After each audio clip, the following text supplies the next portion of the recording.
Are you interested in taking a glass or a wood piece from this to this? Then stick around, I'm gonna show you how. Hey, hello there. Thank you so much for stopping in to check out this video. If this is your first time stopping by my channel, then welcome to Craft with Angela. I hope you feel at home and I'm so excited you're here. Please go down below and click the thumbs up in this video and subscribe to my channel. For this video today, you're gonna need some supplies. So let's go check out what we need and get started with this DIY.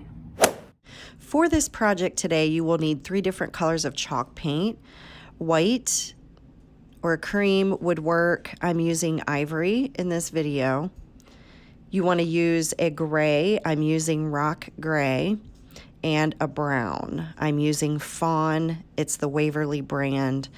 Our Walmart does not carry Waverly anymore. They carry the Hello Hobby brand. So that's what I'm using. You're going to need a sponge brush, a rag, a jar of clear finishing wax, and of course you will need a glass or wood item to paint.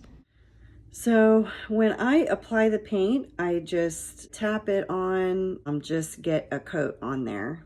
So once you've got one coat of the Ivory, we're gonna go ahead with the next step. So the next step is to paint a layer of this gray paint. So I'm gonna take a paper plate and dab this on because I want the paint to get up on the brush, on the sponge, instead of just down at the tip. So that way I can kind of dab, dab, dab even on the sides as well.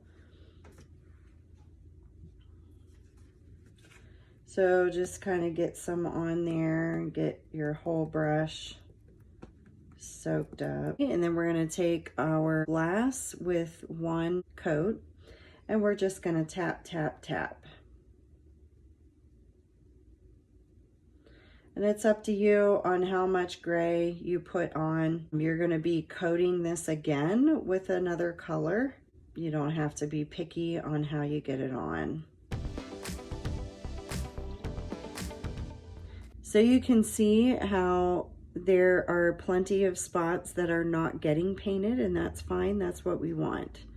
We want that look. The more colors you add, and the tapping, you know, puts a different pattern on, you're gonna just get a lot of deep texture, and you'll see that as we finish.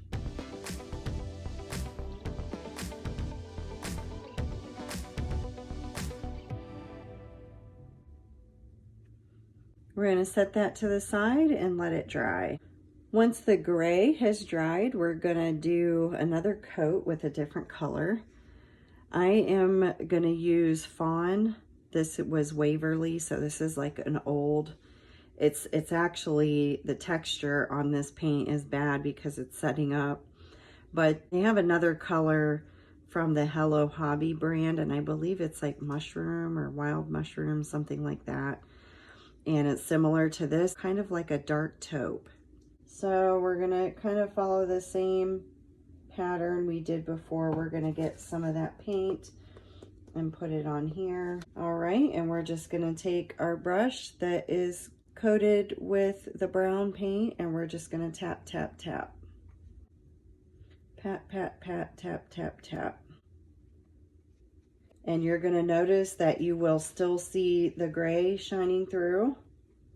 You're going to see white still showing through, and that's what we want. We're creating a lot of depth and texture with every layer of paint that we add. If you feel like it's not coating quite enough, then just go back and load up your brush again.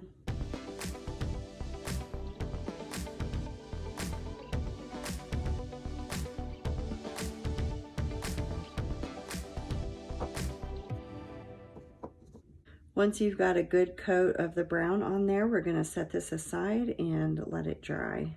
Okay, so once the coat of brown has dried, we're going to go ahead and finish the final coat with white.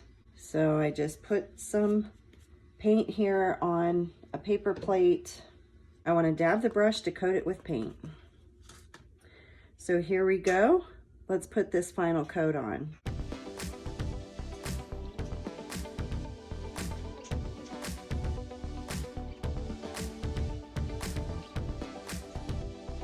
You can see what it's starting to look like.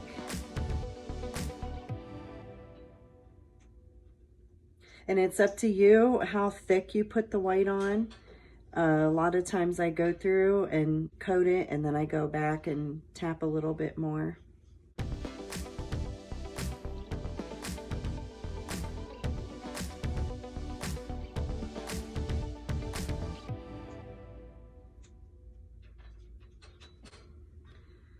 So you can see how it really is bringing out that 3-dimension. It's got a coat of white to begin with. It's got a coat of gray and then brown.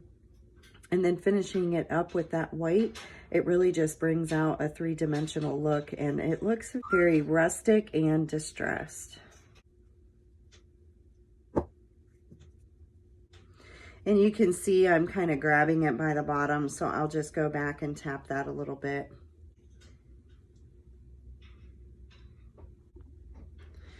Now I want to show you the same paint technique, and you can see this has a design on it. This I started with black as my base color, and you can see it turns out a little bit different. So black was my base coat, and then I used gray and brown, and then I used white as my top coat. So you can see how that turned out a little different than starting with white as a base and then ending with white as the top coat. So black was the base coat and white was the top coat. Okay, so the very last step that we need to take is to wax our completed project.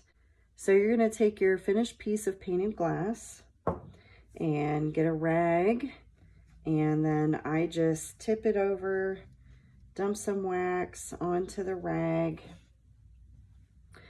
And my personal process that I use for waxing a piece like this is to just kind of rub it on and make sure that it gets in all of the cracks.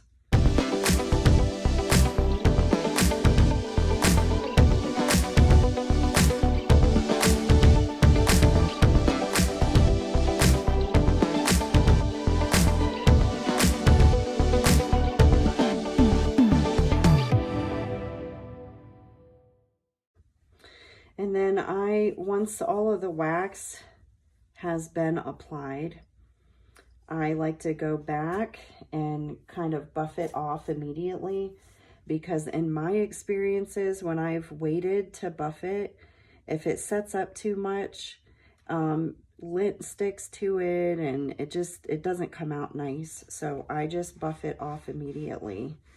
And you don't want to rub all of it off. And you can see that it's, you know, it's kind of wet still. And you want that. You don't want to leave thick spots of wax. So just make sure you kind of hit all the crevices and get it real good. And then, of course, you just let it dry, let the wax dry on there, and your piece is ready to go. And now here we have some finished projects. I just love the texture and the depth and the character that these pieces have with this paint technique. Don't forget to give this video a big thumbs up and subscribe to this channel. If you would like me to do a tutorial on any of these projects you see here at the end of this video, just comment below. I would absolutely love to hear from you. Thanks again for stopping in to watch Craft with the Angela.